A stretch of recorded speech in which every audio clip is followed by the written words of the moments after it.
Hello दोस्तों, आप सभी का फिर से स्वागत है मेरे एक और नए ब्लॉग में। तो हमारी रोज़ की तरह सुबह की शुरुआत हो गई थी। मैंने पूजा वगैरह सब कर ली थी और मैं आ गई थी किचन में बच्चों के लिए नाश्ता बनाने के लिए। तो यहाँ मैं सिंपल सी आलू की तरी की सब्जी और पूरी बना रही थी। हम लोगों मेरा तो व्रत था और सुरेंद्र जी सुबह सुबह पूरी और ऐसी चीज़ें खाते नहीं हैं ऑयली वगैरह। तो मैंने यहाँ पर सिंपल सी तरी वाली सब्जी बना दी। इसमें ना मैंने तड़का मारा ना कुछ, सिंपल सी। जब तक देखा बाहर बारिश हो रही थी, सुरेंद्र जी भी बारिश चालू होने से 5 मिनट पहले ही घर आ गए थे। वो पीटी के लिए गए थे और उसके बाद डुगू उठ के पानी वगैरह सब पी लिया था। पानी पीने के बाद मैं उसको बोल रही थी जल्दी जल्दी ब्रश वगैरह करके नहा धो के फ्रेश होने के लिए। फिर यहाँ सुरेंद्र जी खा रहे थे अपना पपीता, रोज़ सुबह जो खाली पेट खाते हैं वो। तो डुगू ने नहा धो के पूजा वगैरह करना चालू कर दिया था। पहले वो पूजा करता है कई बार, फिर जल चढ़ाता है, कई बार जल पहले चढ़ाता है फिर पूजा करता है। तो यहाँ पूजा करके वो जल चढ़ाने के लिए चला गया था। मेरे को बोल रहा था आज ऊपर ही से जल चढ़ा देता हूँ। मैंने कहा नहीं, इतनी भी बारिश नहीं आ रही है। फिर वो जल चढ़ा के आ गया था। उसके बाद वो हनुमान चालीसा का यहाँ जब तक पाठ कर रहा था, मैं किचन की तरफ चले गई थी आटा गूँथने के लिए। आटा गूँध रही थी, फिर छोटी हमारी आ गई, खुश हो गई कि आज नवरात्रि है। मैंने कहा हाँ। तो पहले से इंतज़ार कर रही थी नवरात्रि का। तो नहा धो के उसको भी मैंने रेडी कर दिया था। उसका सर तो नहीं धोया क्योंकि बाहर बारिश हो रही थी, वो छींक भी मार रही थी, तो मैंने सर नहीं धोया। तो यहाँ पूजा वगैरह उसने कर ली थी। पूजा करने के बाद वो जल चढ़ाती तो है नहीं, पहले चढ़ाती थी तो वो कपड़े भिगा देती थी। तो मैं अब जल चढ़ाने के लिए देती नहीं हूँ, तो बस वो ऐसे ही हाथ जोड़ लेती है भगवान को, वहाँ सूर्य भगवान को। तो मेरे को बोली थी ऐसा करती हूँ आज मैं स्कूल ही नहीं जाती हूँ। मैंने कहा कोई बात नहीं, नवरात्रि तो पूरा दिन का है, सुबह से शाम तक ही है, ऐसा करके बोला। तो गुस्सा हो गई थी, कह रही थी अब मैं नाश्ता नहीं करती हूँ, कह रही थी। मैं कहा कोई बात नहीं। फिर डुग्गू यहाँ नाश्ता कर रहा था। उसको तो वैसे मैंने फ्रूट्स खिला दिए थे छोटी को, उसको केला बहुत पसंद है। तो वो अपना नहा धो के ब्रश वगैरह करके अपना केला वगैरह खा लिया था उसने। तो डुग्गू को तो नाश्ता चाहिए 7 बजे, तो उसको मैंने नाश्ता दिया। यहाँ मैं छोटी की पूजा कर रही थी, मतलब पहले तिलक वगैरह लगा रही थी। उसके बाद फिर मैंने डुग्गू को तिलक वगैरह लगाया। अब नवरात्रि के 9 दिन है, वैसे तो कन्याओं के ही दिन होता है हमारे। जब भी पूजा पाठ कुछ भी होता है हम छोटी के पैर वगैरह छूते हैं रोज़ ही हम, जब उसको तिलक वगैरह लगाते हैं। तो डुग्गू गुस्सा हो जाता है।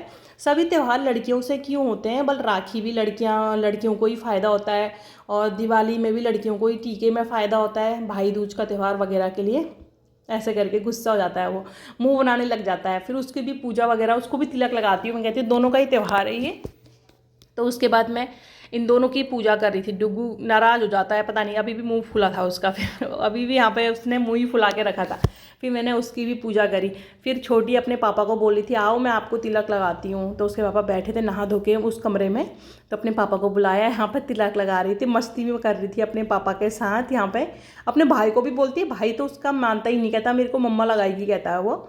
बस पापा मानते हैं उसकी बात। तो अपने पापा को यहाँ पर तिलक वगैरह लगाने लग गए थे। तो यहाँ पर भी डुग्गू नाराज़ हो गया था कि उसके पैर छू रहे हो और उसको प्यार कर रहे हो ऐसे करके। फिर इसके पापा ने उसको भी बुलाया, उसको भी प्यार वगैरह किया डुग्गू को। उसके बाद ये तीनों ने फ़ोटो खिंचाई। अभी भी डुग्गू का मुंह बना था कि उसको मतलब वो कर रहे हो करके, उसके पैर वगैरह छूते हो करके। यहाँ पर डुग्गू नाराज़ हो जाता है। तो यहाँ पर इन तीनों ने यहाँ पर फ़ोटो वगैरह खींची। छोटी तो अपने पापा के साथ चले जाती है, 5-10 मिनट पहले चले जाती है। हम 35 में जाते हैं, 8:35 में हम जाते हैं घर से। तो ये अपने पापा के साथ घूम के आ गई थी। अपने लिए टॉफ़ी वगैरह ली थी उसने, लेकिन उसको डर भी लग रहा था अगर खा लूँगी तो कहीं मुझे वॉमिटिंग वगैरह ना आ जाए। जब तक बस नहीं आ रही थी गाड़ी, सॉरी, ये लोग घूम रहे थे, तो मैं घर आ गई थी। सुरेंद्र जी भी ऑफिस चले गए थे। मैं न्यूज़ देख रही थी, मोदी जी ने जीएसटी फ्री और जीएसटी कम कर दिया बहुत सी चीज़ों में, स्टेशनरी, खाने पीने की चीज़ों में। तो वही न्यूज़ में सुबह से देख रही थी और कपड़े भी साथ साथ यहाँ पे फोल्ड कर रही थी। जब से उठी थी चाय भी नहीं पी थी और बैठने का ऐसे मौका भी नहीं मिलता है। दोनों के पीछे लगो, उनको नहलाओ धुलाओ, उनको नाश्ता खिलाओ, उनके नखरे उठाओ, बस उसमें मेरे को टाइम नहीं मिला थोड़ा सा भी बैठने का। जब ये लोग सब चले जाते हैं 9 बजे के बाद, आराम से चाय पीती हूँ, बैठती हूँ, टीवी देखती हूँ। उसके बाद जो अपना बचा हुआ काम होता है वो करती हूँ। फिर मैं आ गई थी किचन में पनीर बनाने के लिए। बाहर से सुरेंद्र जी बोले थे पनीर के लिए। मैंने कहा बाहर से कुछ नहीं, हम घर ही में पनीर बनाएंगे। मेरा 1 किलो से थोड़ा सा ज़्यादा दूध था यहाँ पे।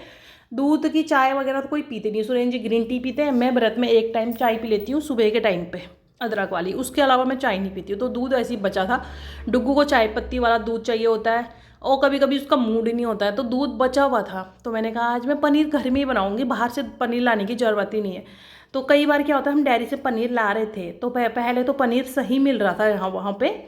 तो अभी क्या हुआ, हम कुछ टाइम पहले लेके आई मैं, बिल्कुल भी अच्छा पनीर नहीं था वो, खाने में साफ पता चल रहा था मतलब ठीक ही नहीं है करके। तो डुग्गू कई बार पनीर पनीर बोलता, मैं कहती हूँ बाहर से तो बिल्कुल नहीं, हम घर ही में बनाएंगे चाहे हमसे कैसा भी बने। लेकिन पनीर अच्छा निकल भी गया था और बन भी अच्छा गया था मेरा पनीर। मैंने अच्छे से इसको ये कर लिया था कॉटन के कपड़े में, कॉटन का कपड़ा मेरा जालीदार टाइप का था, तो इसमें मैंने इसको रख लिया था, फिर फ्रिज में स्टोर कर दिया था उसको। मैं छोटी को यहाँ लेने आ गई थी, यहाँ मंदिर का पंडाल सजना चालू हो गया दुर्गा माता का। छोटी भी आ गई थी हमारी, वो स्कूटी में कोई जा रहा था उसके पापा की ड्रेस का, तो उसको लगा मेरे पापा है। तो उसके बाद यहाँ गाय से लाड लगा रही थी। उसके बाद यहाँ आई, ये टाइल टूटी है, तो उसके पापा ने यहाँ पर एक पेड़ था उसको निकाल दिया। कहती पापा जी ने क्यों निकाला, वो टाइल से अटैच था, पेड़ निकालते ही टाइल टूट गई। अब इतनी चिंता वो मकान मालिक को नहीं है जितनी चिंता इसको रहती है। रोज आते जाते कौन सा टाइल का हिस्सा टूटा है, कौन सा क्या टूटा है, सब देखते रहती है। तो अपने पापा के बोल रही थी कि पापा ने पेड़ निकाल दिया पापा जी ने। तो उसके बाद शाम की तैयारी करने के लिए मैं किचन में आ गई थी। सुरेंद्र जी 4 बजे ऑफिस चले गए थे, डुग्गू अपना काम वगैरह कर रहा था, ये मेरे पास आ गई थी। मैं भी आज खाना बनाऊंगी, मेरा भी व्रत है कहती है, हर एक 2-2 मिनट बाद कहती है मेरा भी व्रत है। तो यहाँ आ गई थी मेरे साथ, अपनी बातें बता रही थी, अपने स्कूल की बातें बता रही थी कि मैम ने आज क्या कराया क्या नहीं कराया, मुझे बता रही थी। तो मेरे को बोल रही थी चलो अब आप रहने दो, आप मुझे सिखाओ पनीर कैसे बनाते हैं, ऐसा बोल रही थी मेरे को। तो मैंने यहाँ पर 3 टमाटर लिए हुए थे, सौंफ ली थी, 4-5 के करीब काली मिर्च और 4 लौंग और 3 हरी इलायची ली थी, 4 अखरोट, मूंगफली और काजू का चूरा लिया था। काजू के पैकेट में नीचे से चूरे हो जाते ना, तो पनीर की सब्ज़ी वगैरह बनाने में काम आते हैं, तो वो चूरा वगैरह लिया था। उसको मैंने बॉईल कर लिया था। बॉईल करने के बाद उसको मिक्सी में ठंडा करके मिक्सी में अच्छी से मैंने यहाँ पे ग्राइंड कर लिया था। और मेरा पनीर भी कटोरे के शेप में आ गया था, पनीर भी अच्छी से मेरा बढ़िया से बन भी गया था मेरा पनीर। तो मैं यहाँ पे सब्ज़ी चढ़ाने के लिए आ गई थी। पनीर में तो ऑलमोस्ट तेल वेल होता ही है, फिर उसमें मलाई वगैरह डालो तो काफ़ी तेल हो जाता है, इसलिए मैं तेल कम डालती हूँ पनीर में, क्योंकि इसमें जो ड्राई फ्रूट्स वगैरह डालते हैं ना वो भी तेल छोड़ते हैं। तो यहाँ पे मैंने कम तेल डाला था, उसमें भी मैंने जीरे वीरे का तड़का कुछ नहीं। वो मेरे को पहले बोल दी थी कि इसमें काला कुछ नहीं होना चाहिए, ना धनिया होना चाहिए ना जीरा होना चाहिए। तो मैं यहाँ पर बिना जीरे वीरे के बना रही थी, और व्रत था तो थक भी गई थी। तो मैं सिंपल सा खाना बना रही थी, सिंपल सी पनीर की सब्ज़ी बनाई। सोच रही थी रायता ही बनाऊँगी, पुए भी बनाऊँगी मीठे वाले, लेकिन कुछ नहीं, ताकत ही नहीं रही, तो सिंपल सी पनीर की सब्ज़ी बनाई। और यहाँ पे मेरी पनीर की सब्ज़ी अच्छी से बन गई थी। मैंने इसमें ज़्यादा मसाले डालने नहीं थे, मिर्च डालनी नहीं थी, बच्चों के वजह से भी डालना नहीं था मुझे। और सुरेंद्र जी भी ज़्यादा ऑयली खाना नहीं खाते हैं, मसाले वाला नहीं खाते, उनके लिए अलग से सब्ज़ी निकाल के फिर डाली मैंने इसमें 2 मिर्च, और फिर डाला मैंने पनीर मसाला। पनीर मसाले भी थोड़ा स्पाइसी होता है। तो यहाँ छोटी अपनी किताब पढ़ रही थी, और डुग्गू यहाँ अपना शाम की पूजा पाठ वगैरह कर रहा था यहाँ पे।